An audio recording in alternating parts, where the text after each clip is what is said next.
Welcome to Monster Chats, presented by Monster VoIP, where we share the tools, methods, and best practices that business leaders use to build new connections, strengthen relationships, and impact sales in organizations of all shapes and sizes. If you have any questions that come up during today's episode, please text them to 424-378-6966. Please welcome the founder of Monster VoIP, your host, Colin Mitchell. On today's episode, I'm going to be talking with Q of Urban Misfit Ventures. Q and I are going to be talking about esports, personal branding, and storytelling. I'm Colin Mitchell, the host of Monster Chats and the founder of Monster VoIP. Q is the co-founder of Urban Misfit Ventures, a fast-growing startup based in Milwaukee. Collectively, his videos, thoughts, podcasts, and writing have been viewed over 10 million times. Q, welcome to the show. How you doing? Doing good, man. I had myself muted because my girlfriend's just grinding away at a smoothie out there, but she'll be done in a second. But I'm doing good, man. All right, we'll just push through with the smoothie audio, and then it'll get better from there. But let's jump right in, man. Tell me your story. Where did you grow up? You know, what were you like as a kid? When did you decide you wanted to be an entrepreneur? Yeah, man. I grew up in. I was born in Minneapolis, Minnesota. Grew up in St. Paul, Minnesota, the Twin Cities, weird childhood, wild childhood, long story that I don't need to get into. I just basically a lot of pain, a lot of darkness. So I spent a lot of my time creating, a lot of my time writing. Like that's just always what I've been into. I wanted to be a full-time writer when I grew up. I didn't know the word entrepreneur. I didn't think that people like me could really own a business. That's just not something that went through my head. I just knew that I never wanted to work for anybody. I wanted to create. That's just kind of who I was. And then I was a musician for a long time too, a singer-songwriter. So I've always been kind of that free spirit, do my own thing, create, get paid based off of my own work. Like that's just always how I've been. And then found my way into technology, found my way into marketing, and then just never really, there was always that gap, that ceiling that you hit, in terms of growth or in terms of upward mobility. Mm-hmm. And then I started my own thing, and it's been like a rocket, in terms of growth, in terms of learning, in terms of network, everything, the growth that I've had from starting my own thing, I love my life, as weird as that sounds, I am in love with my life. And it's because I'm doing the things that I wanted to do when I was a kid, writing, talking to people. It's fun. So I know you said it's a long story, but do you want to just give us a little bit more context of you said it was tough growing up as a kid. And then you also said that, you didn't think people like you could start a business. Can you elaborate on that? Yeah. So my dad left when I was 2 weeks old. And then from there, my mom remarried three or four times. So there was just people in and out, and she worked hard. She always provided for us. I owe everything to my mom, but I saw her build her business, and we went from nothing to living in a $500,000 home to losing it all and being homeless. So that, just crazy men sometimes in the picture that were terrible role models, that was my life. I remember the reason I became a singer-songwriter, the reason I picked up a guitar in the first place, the reason it stuck and I kept playing was because our power was out and I had nothing to do, so that's just a glimpse into it. And in terms of people like me, you just didn't see Black entrepreneurs. You didn't really see Black writers. You didn't see Black anyone outside of athletics and in music. That's all you really saw. So for me, it's just not something that I saw around me. It's not something that I knew was possible for a Black man. Man, I obviously don't know what it's like to be Black, but I definitely understand what it's like to be poor. And I have a similar story. My parents separated when I was really young, and my dad was never around, and he was in and out of prison. And my mom just had a real knack for picking not really great men, similar to yourself. And that, created a lot of challenges. And I was raised by a single mom and I have three brothers. So I get that. And I definitely, I practically dropped out of high school. I barely made it through high school, didn't go to college. And to start a business and be an entrepreneur was like definitely against the odds for me. And it sounds like it was for you too. But how did you overcome those challenges? Like, what did you keep how did you keep yourself motivated to like push forward and prove that you could do more? Yeah. Honestly, they don't feel like challenges, man. They still don't. Like, I remember one of my ex-girlfriends, I was in college and my car was like just crap at the time, so I couldn't drive it. And the college that we were at was 6 miles away, and it was a snowstorm and I biked in it, like, cause to me, it's like, I got to get there. I'm going to go, like I had to go practice. I'm going to get there. Like, that's just how I think. So like, it's the cards that I was dealt, like, and that's what I owe to my mom, like we figure it out, we do it, we go, like, and that's just my mind. That's my mindset. It's always been my mindset. And that's helped me a lot in business, man. Like we figured it out. Oh yeah. It gives you that, like, I mean, you basically, people that grow up like that just have an unbelievable amount of grit that can't be taught. It's like challenges that come up in business are just like not a big deal because we've been through things that are so much harder than that, where it's like, exactly, this is nothing. We can push through. And it's such a great asset as an entrepreneur, don't you think? Agreed, man. It's for me, it's one of the most important things. Like, I know I'll always outwork anyone that tries to come at me. Like, that's just facts, man. Like, always, I will do the research and I'll figure out the weaknesses and I'll go. Like, that's who I am. And I know that comes from my childhood, man.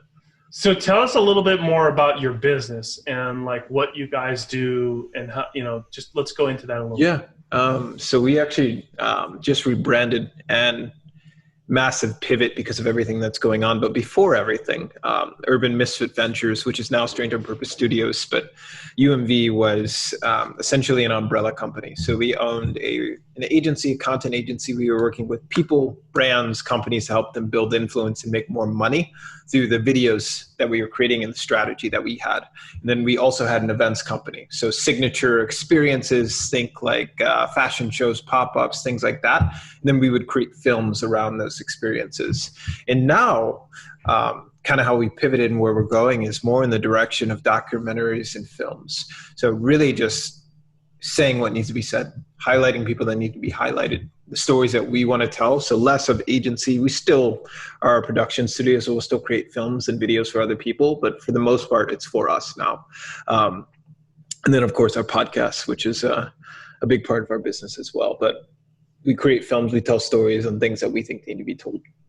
Okay. And then, so like, are you doing this for like clients that want to, have a story to tell? And we used to, we still do a little bit. We still have our clients, but we lost over $600,000 with everything that was going on with COVID. And it was like that, so there was a lot of clients before. We still have some clients, but now the main focus is us and what we want to tell. So we're doing a mini series on women in sneakers, in that industry, and then another one on women in esports in that industry, because these are stories that are not told. These are people that are not highlighted when they should be, because they are so instrumental in the growth of those industries. And then we plan on turning that into a documentary, both of those into documentaries as well, when we can actually fly out to those places and tell those stories. But I can feel there's a lot of passion behind that. Yeah, I struggle with things. If there's not passion, I can't do it, man. I can't. My ADD is too bad. So who are some of the people that you're working with, and who is on your team that, are part of this, telling these stories and putting these things together? Yeah. So my business partner, Izzy, was also my college roommate back in the day. And like, he's like, me and him are like that, like I'm crazy. I'm all over the place. Like, I got vision, I got strategy. He's the one that brings the grounding, like, this is how we're going to get there. Okay. Like without him, we would not exist. We would not be where we are at all. He's just one of the best salesmen too, that I've ever met. And I've learned a lot from him. We're the same age, college roommates. He went his route, I went mine, entrepreneur, he went corporate, and then we came together eventually. Then we've got, and now the team's a lot smaller, but we've got, Eric Didier is also one of my business partners, who has an esports background, but films and videos in the esports realm. And then Justin Jackson, who's a former professional baseball player turned filmmaker. he is directing a lot of our stuff and shooting as well. And that's the team now. So we went from 8 to 4, which is wild, man. But really excited about the direction. Really excited about what we're doing, and it's a good team. I don't really envision us getting much bigger than this, honestly, now. So keeping it smaller and more tight-knit makes more sense now, and you can kind of be more selective about the type of projects that you take on. Exactly, man, because agency life is it's not fun. It's not fun. Right. I mean, it's the first thing that gets cut out of the budget when things are not going well, right? Oh, yeah. And then what about the event piece? How have you guys pivoted from doing events? What are you doing there? So we're still going to do that, but it's going to be unique, more experiences. So I'm doing this Thursday, I'm doing a film on grief, and really just exploring the state that we go into when we lose someone or something, and highlighting the fact that we don't get time off when we lose someone. And more importantly, there is no space for people that lose people, and we all lose someone, but there's no space for us to explore those emotions and everything that we're going through. So I'm hosting like a mini, very, very small event, but experience where essentially you write a letter to someone that you lost, they write a letter to someone that they lost, and then we swap, and we're going to read that other person's thing, but then they have space to respond. Then we're going to create a film around that. So more things like that, where their experiences, where we're curating this experience that they have to go through versus, hey, like, here's an open space, come to this networking event, Where did the inspiration for that come from? For the grief film? Yeah. I lost my brother in October. My little brother was 18, and it's like just a lot of changes happening, honestly, in me. And it's, I'm really sorry to hear that.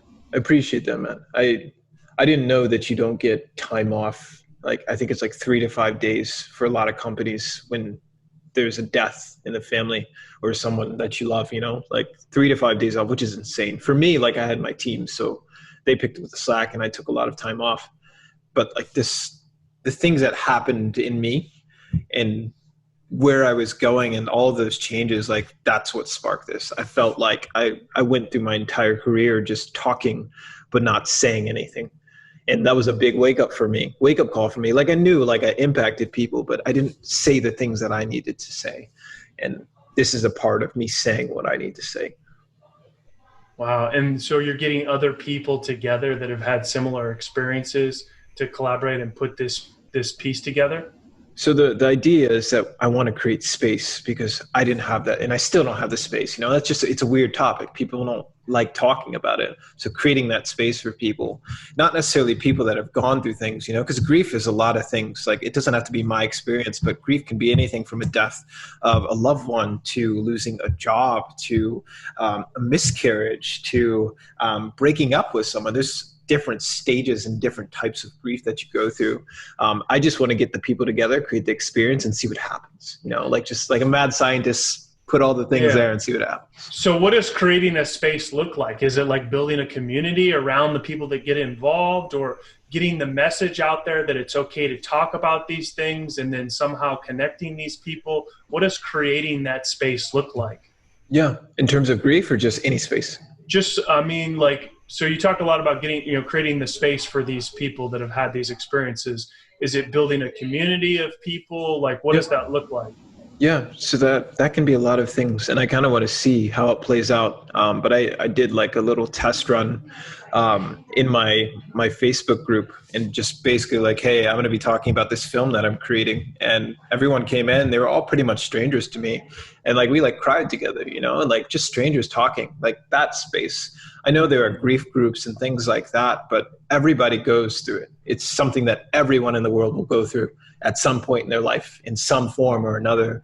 And we don't talk about it. It's like, damn, like we don't know what to say about it. So really just space. And I know that sounds so vague, but just space, because I can't tell you what I need from you, but yeah, you're just there and you're listening. And sometimes that's all it is, but everyone has that different thing that they need. And sometimes it is just, hey, like, I don't know what you're going through, but I'm here to listen, But I want to explore that. What does that space look like? What do people actually need? Yeah. I mean, because it's a hard thing to talk about, and maybe just being an example that it's okay to talk about these things. It's okay to be vulnerable, right? Yeah. Yeah, Wow. absolutely. All right. So, I mean, it sounds like you guys are doing some really amazing things, and I can feel your passion behind it, which I love seeing that. What else is in store for you guys?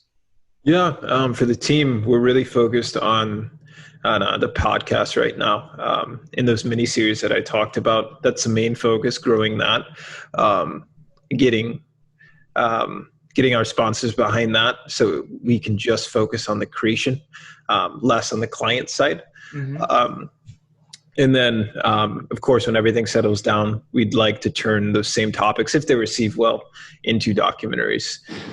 And then on a personal side, really leaning into the esports side of things, because that's just another passion of mine.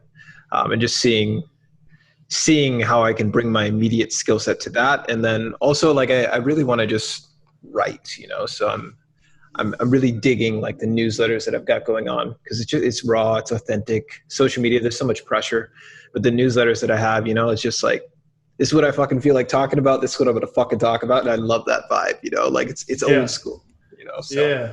It's that's what I've really got going on. awesome. Awesome. Okay. So tell people, we talked about a lot of things, and I know you got a lot of things going on. So before we wrap it up, just tell people, what's the name of the podcast? Where can they find it? Where can they get hooked into your newsletter and connect with you and find out more about the things that you and your team are working on? Yeah, Stranger on Purpose is the name of our company podcast, and then Humans That Game is the name of my personal esports and video games podcast.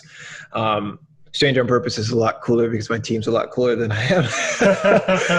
But I'm the co-host on that one, and then host on my own.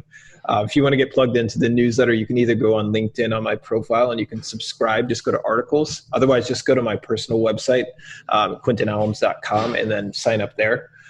And then company newsletter, same thing. Go to our company website, sign up there. And then I'm at TagJustQ on any social media platform. Oh man, Q, thanks so much for coming on here. I really appreciate you, sharing a little bit of your story and some of the things that you and your team are doing. If you're listening to the podcast, please subscribe, share with your friends, and we're listening for your feedback. The show is all about you. Thank you for tuning in for another episode of Monster Chats, presented by Monster VoIP, where we share the tools, methods, and best practices that business leaders use to build new connections, strengthen relationships, and impact sales in organizations of all shapes and sizes. If you have any questions from today's show and want to reach us directly, please text your question to 424-378-6966.